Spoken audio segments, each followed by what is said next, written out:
Hello les experts, bienvenue dans ce module. On va parler d'intelligence artificielle ou IA. Je vais peut-être aussi dire AI d'ailleurs, pour Artificial Intelligence en anglais. Et pour illustrer ce module, j'ai cherché intelligence artificielle sur Internet, sur Google. Et les premières images qui sont apparues, c'est tout simplement des images de robots, comme celui que vous voyez à l'écran en fait, des robots qui ont l'air d'être des êtres humains et qui sont intelligents. Généralement, quand on pense à intelligence artificielle, on va penser à ce type de robot. Et l'idée dans ce module, c'est de voir qu'il n'y a pas que ça en fait dans le domaine de l'intelligence artificielle. Il y a pas mal de domaines. Il y a ce qu'on appelle des modèles aussi qui vont pouvoir générer des données ou exécuter des tâches.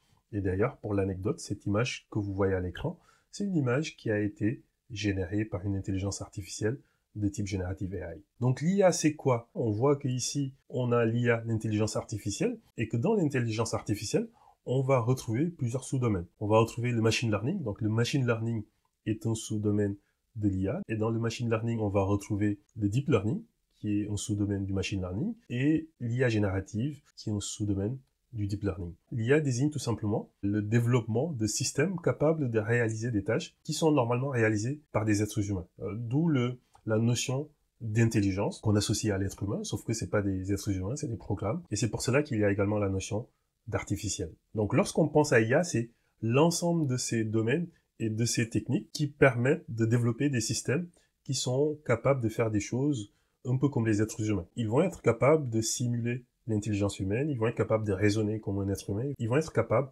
d'apprendre comme un être humain et ensuite de réaliser des tâches basé sur cet apprentissage-là. Donc là, on a compris que l'IA, c'est le domaine global qui va englober, par exemple, le machine learning. Et le machine learning, en fait, c'est l'ensemble des techniques qui vont permettre de prendre des données, ce qu'on appelle des training data, de passer ces données à un algorithme pour que cet algorithme apprenne à partir de ces données et puisse généraliser, puisse identifier des patterns, de telle sorte que si on lui passe une nouvelle donnée, donc une donnée qu'il n'a jamais vue, il va être capable de faire ce qu'on appelle des prédictions. Et donc si on regarde la définition, en fait, c'est ça, le machine learning se concentre sur le développement de modèles et d'algorithmes qui vont permettre à des machines ou modèles, de façon générale, d'apprendre à partir de données et d'améliorer leur performance au fil du temps sans être explicitement programmés. On n'a pas besoin de faire de la programmation de tous les cas de figure que cette machine va rencontrer. On va tout simplement lui donner assez de données pour qu'il puisse apprendre. Et une fois qu'il a appris, il va être capable de pouvoir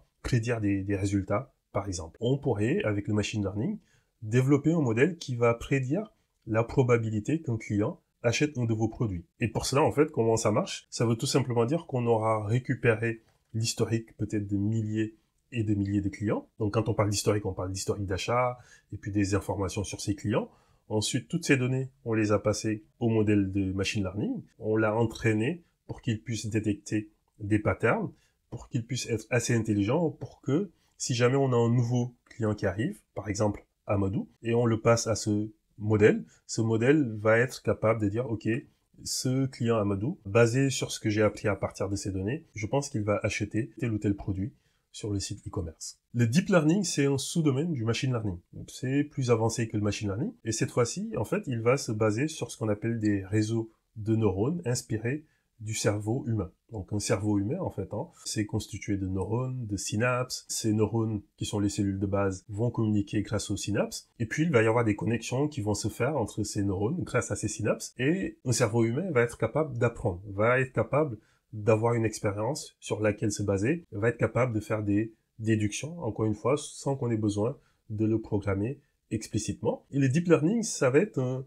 domaine spécial qui va essayer de fonctionner un peu comme le cerveau humain va fonctionner. Un cerveau humain n'est pas figé, il apprend en permanence, il se configure en permanence, il y a des connexions neuronales qui se créent, qui se renforcent ou qui s'affaiblissent. Et le deep learning, pareil, va être basé sur des neurones artificiels.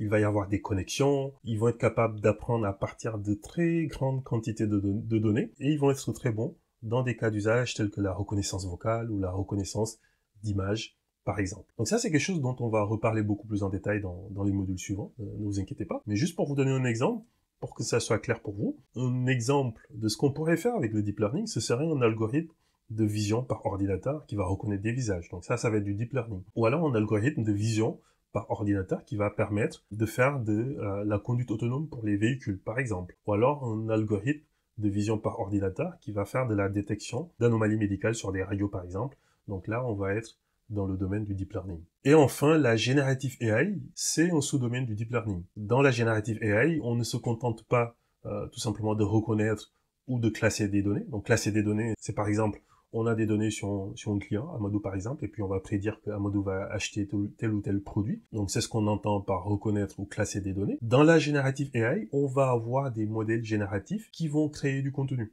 de type texte, image, vidéo. On va voir qu'il y a pas mal de types de contenus qui peuvent être créés par ces types de modèles-là. Quoi qu'il en soit, c'est un domaine qui a explosé en termes de use case, en termes d'adoption. Et avec la generative AI, on va pouvoir, par exemple, faire des résumés de texte, on va pouvoir, par exemple, créer des nouvelles images, comme celles qu'on a vues en début de ce module. On va, par exemple, pouvoir générer du nouveau contenu, comme on le ferait avec ChatGPT, qui est basé sur le GPT, qui est un exemple de modèle de type IA générative. Et d'ailleurs, si on regarde quelques exemples, ChatGPT est un exemple de ce qu'on peut faire avec la générative AI. Avec Stable Diffusion, on va pouvoir créer des images à partir du texte. Par exemple, on pourrait dire, génère-moi une image d'un robot qui est en train de lire un bouquin, par exemple. Donc, Stable Diffusion va être capable de générer des images basées sur cette description, ou Copilot, qui permet de générer du code à partir d'instructions et qui permet aux développeurs potentiellement d'aller plus vite lorsqu'il s'agit de faire des tâches de développement.